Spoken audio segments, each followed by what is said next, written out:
If you enjoy this video, please consider giving a thumbs up. It really helps the channel. And if you have any ideas for future videos, share them in the comments section below. This original bedtime story is made possible thanks to Slumberland patrons. If you would like to support this channel, you can find Patreon details in the description and on my channel homepage. So as you just take a moment to comfortably drift asleep, I'm just going to tell this sleep story in the background. And while I tell this sleep story, I don't know whether you'll drift asleep faster to the sound of my voice or whether it'll be to the spaces between my words. And this is a sleep story about Ben.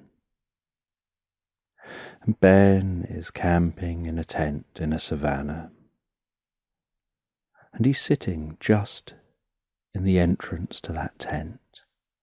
He has a campfire in front of him, flames dancing up towards the sky, the occasional pop and crackle and sparkle, the sounds around him of the different evening animals as the night sets in, the view up above, of the blanket of stars, like a dusty cloud across the night sky, twinkling. And while he sits there,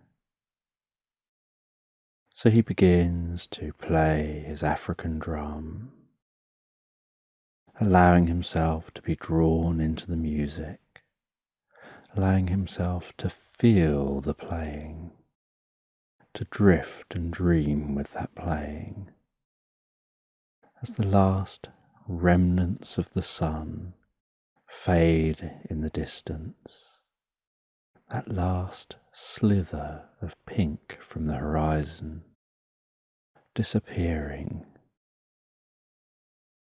with the inky blue night sky stretching overhead, and that orange glow of the campfire just illuminating the space around him and illuminating some of the tall grass with that slightly orange hue.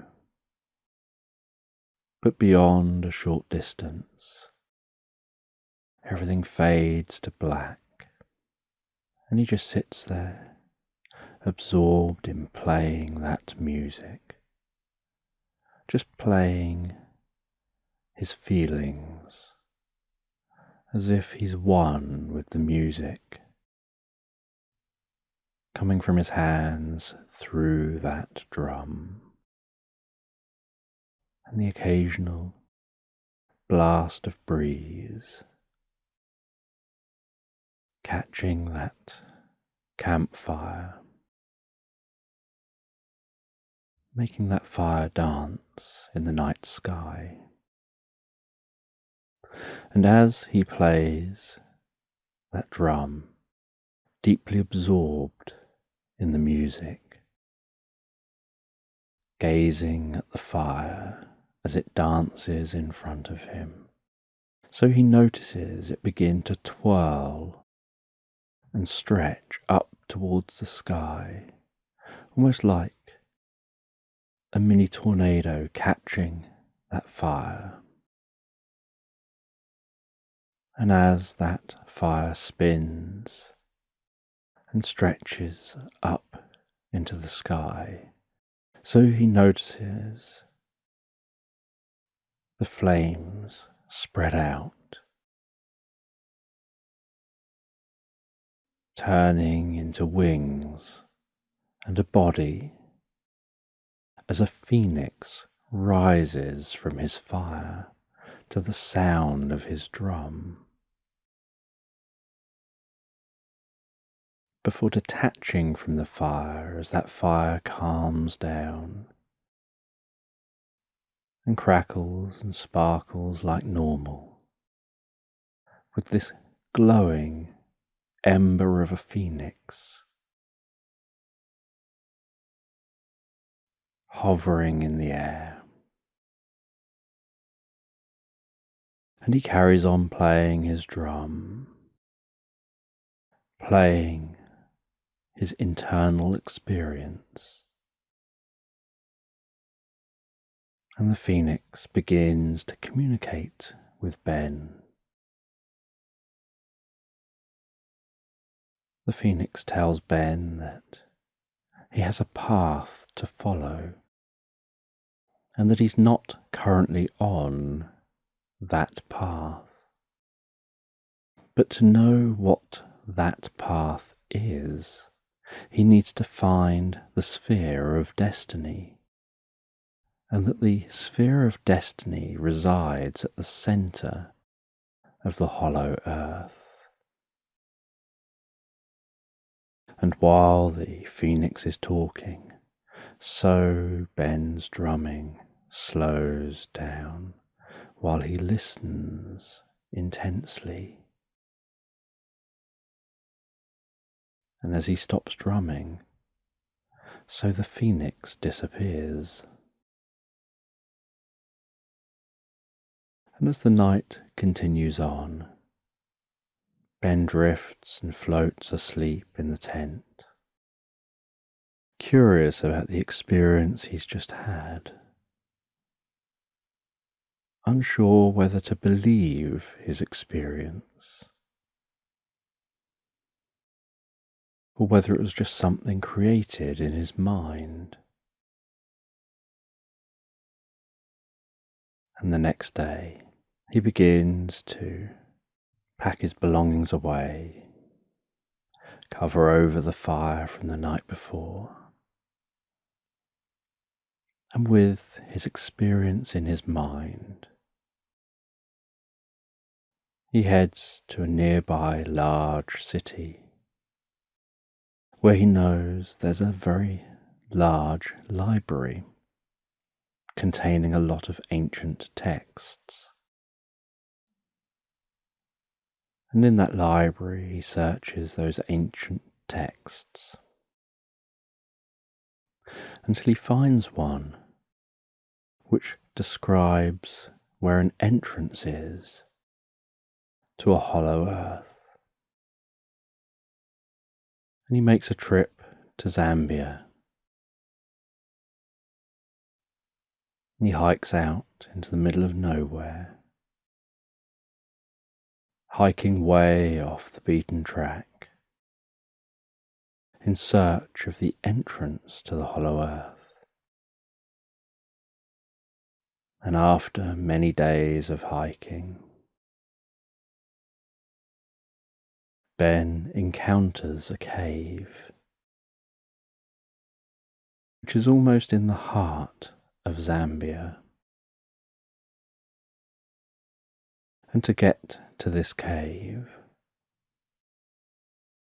he's had to kayak down many rivers. He's camped along the edge of the rivers, up in the trees where he finds the opportunity, until he's arrived at this location. And he heads down into the cave. And initially the cave is like any other. Stalagmites on the floor, stalactites hanging from the ceiling, the occasional sound of water dripping in this cave and echoing, the echoey sound of the wind blowing across the entrance, almost like someone blowing across the top of a bottle, whistling down the cave. Something about the environment in the cave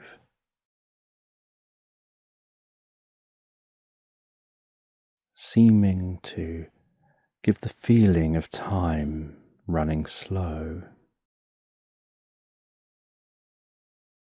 And the deeper into the cave he gets, the less aware he is of whether it's daytime or nighttime. There's just darkness other than his torchlight. And eventually, after what seems like a long time, Ben discovers a doorway made of stone deep in this cave. And he carefully pushes open that door as it creaks and slides. On the other side of the door, he's surprised to get a blast of what seems like fresh air. He finds it a refreshing blast of air.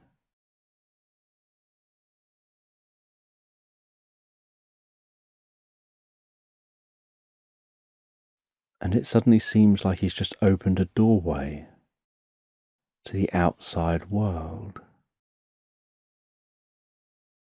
Except that as he looks around, he can see that off in the distance, the land is curving upwards. Whatever direction he looks, he can see the land is curving upwards. And when he looks straight up, it's too bright to see beyond the bright point. But he imagines that perhaps that land is curving all the way over a central point. And he can see birds flying in the sky, tall trees, animals grazing, waterfalls leading to rivers and lakes.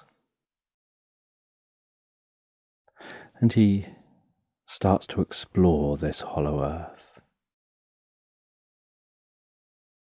And from the records that he'd studied,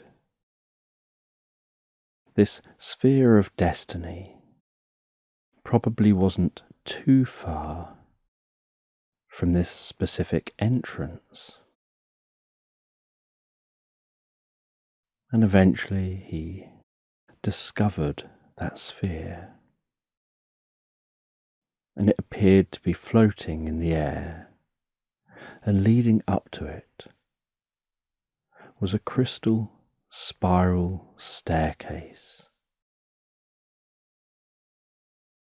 And so he walked up that spiral staircase, higher and higher into the sky.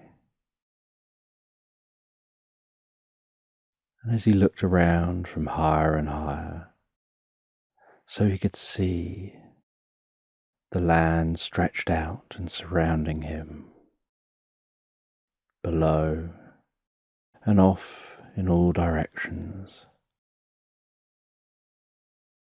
And he reached the top of the spiral staircase, reached up towards that sphere. And as his fingertips touched that glowing sphere of destiny, so he found himself transported into his mind with a flash of light, discovering himself on a beach. And this was the most beautiful sandy beach, the ocean lapping so gently on the shore, sounds of seabirds around him, the slightest cooling breeze under the warmth of the sun. And he looked around him and walked down towards the seashore. And as he approached the seashore, so he noticed something glistening in the water and realized that it was a bottle bobbing up and down, and that as the waves gently rolled towards the shore, so the occasional wave would begin to break and push that bottle closer and closer to the shore, and other waves would just bob up and down, and the bottle would bob up and down in its location. And he watched that bottle as it carefully was washed closer and closer to the shore. And once it reached the shore, it got washed ashore in that last long wave as it rolled up the sandy beach and embedded itself in the sand as the water pulled back. He reached down and picked up that bottle. He opened the bottle, and inside the bottle he discovered a note telling him that all things are connected. And that note went on to explain that there are many interconnected paths available for him. He just needs to unlock his destiny.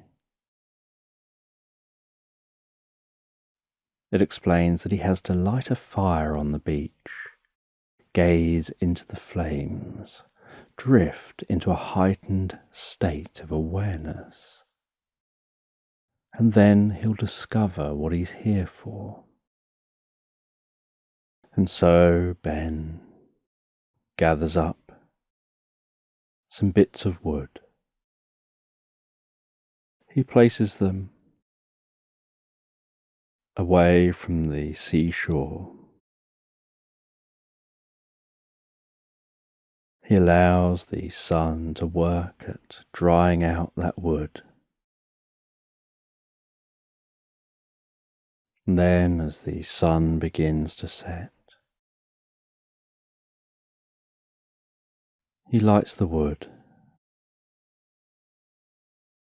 sits down on the beach,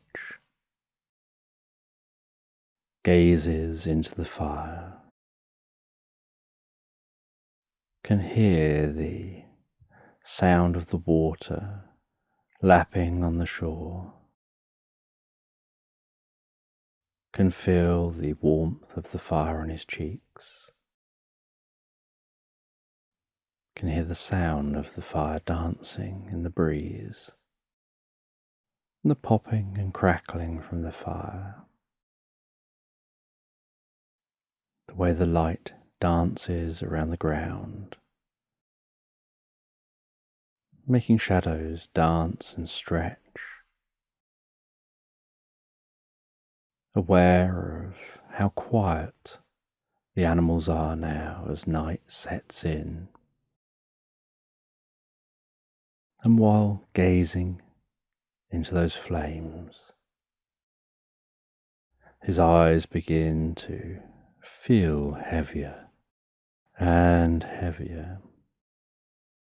And as his eyes begin to feel heavier and heavier, so they begin to close.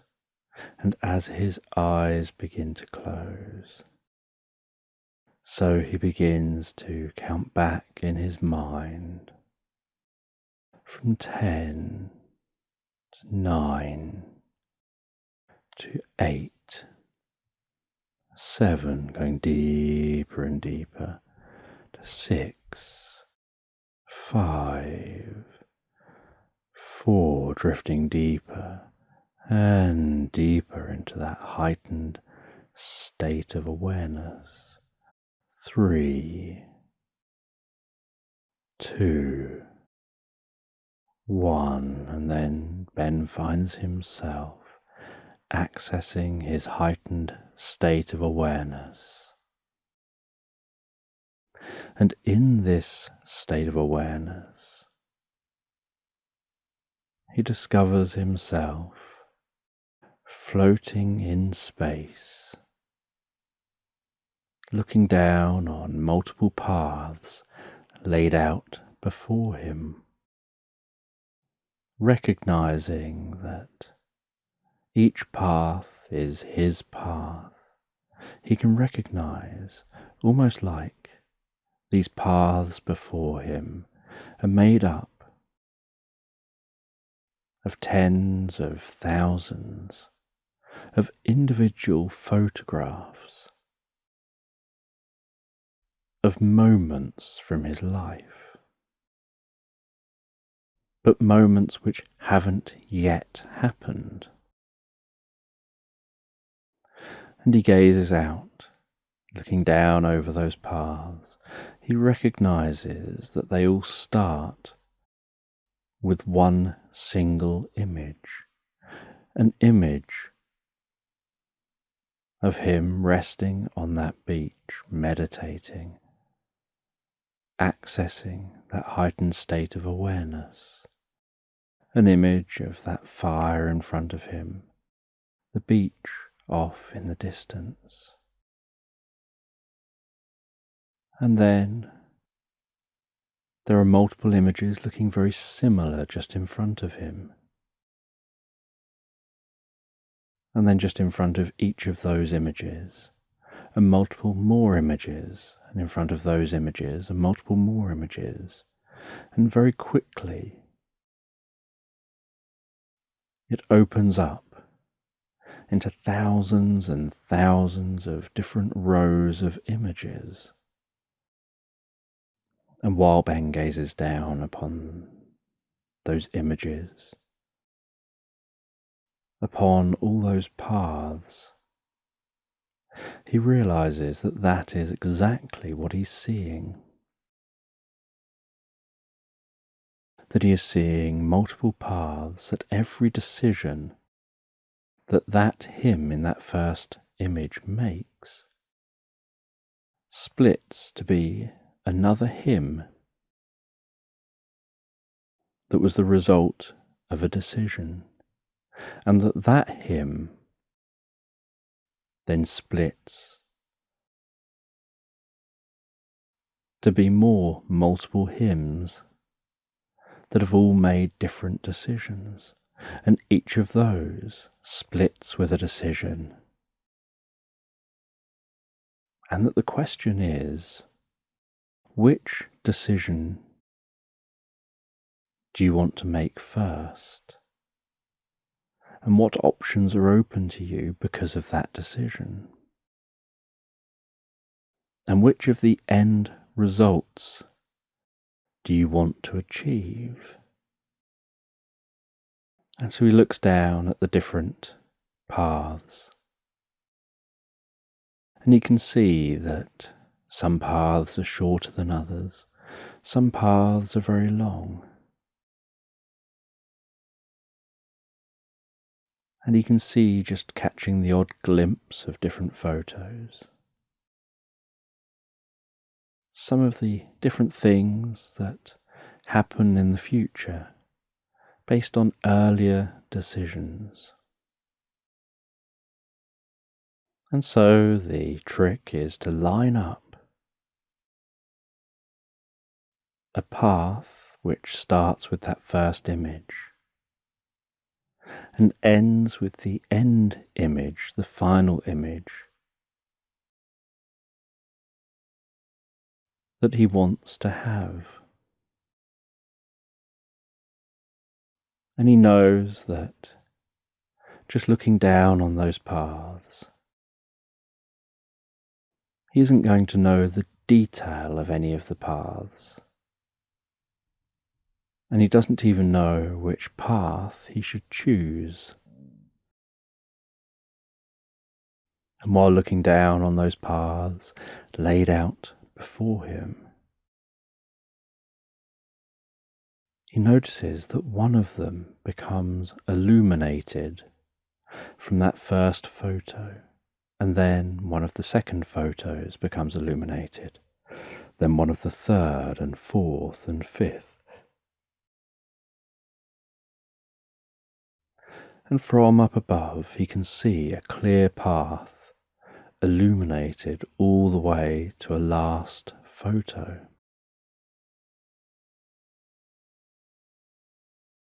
And as that illuminated path gets brighter and brighter, so bright that the brightness from each image merges with the brightness from each next image in the path,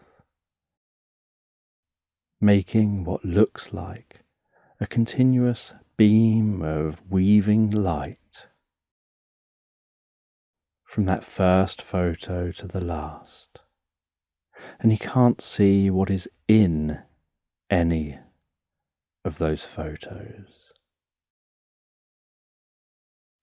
Just that the light of all the other paths is fading, and there's that one highly illuminated path strengthening, and he travels down from above those paths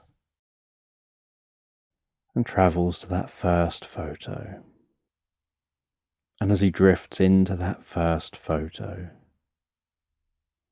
just as he reaches that first photo and enters the first photo, so everything turns to black, and he finds himself stood at the top of that spiral staircase, with his fingertips touching the sphere of destiny.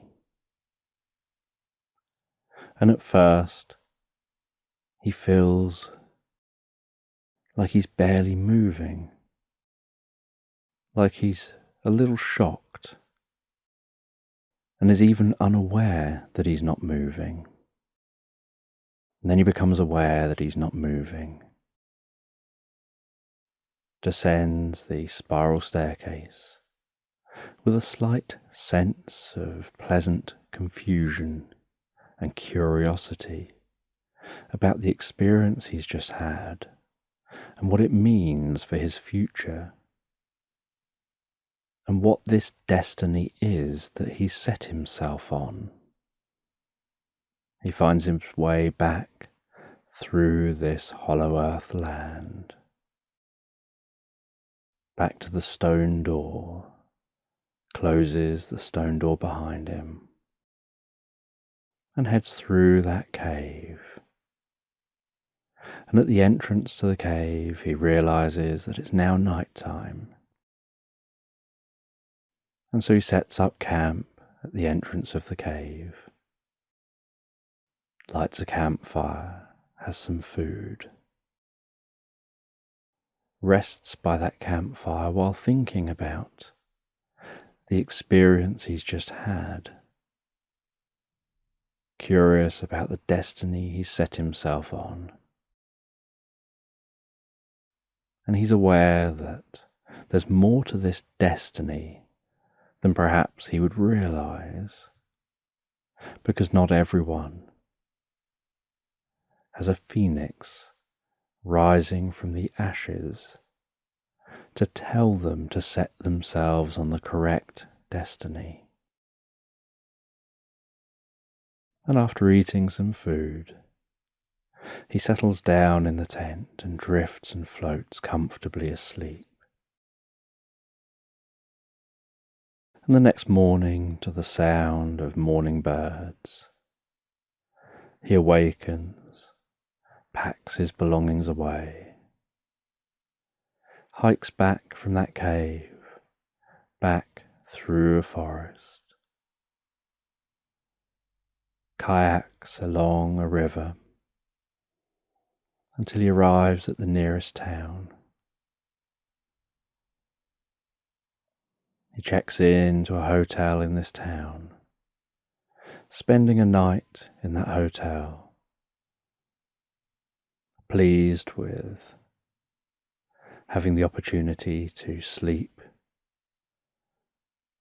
in a comfortable bed for the night. And the next day, after breakfast, he continues his journey all the way home. And on arriving home, he can really feel the length of his journey, the time he's had away. He feels this deep need for relaxation. And so that night, he falls asleep, so peacefully and calmly, and while he's falling asleep, he has this sense of himself drifting into his path, into his destiny, and dreaming about his future possibilities, what the possibilities are for this destiny of his, and how he'll follow this destiny. And with a sense of meaning to this, an importance to his destiny, and a sense of being just a short discovery away from something big.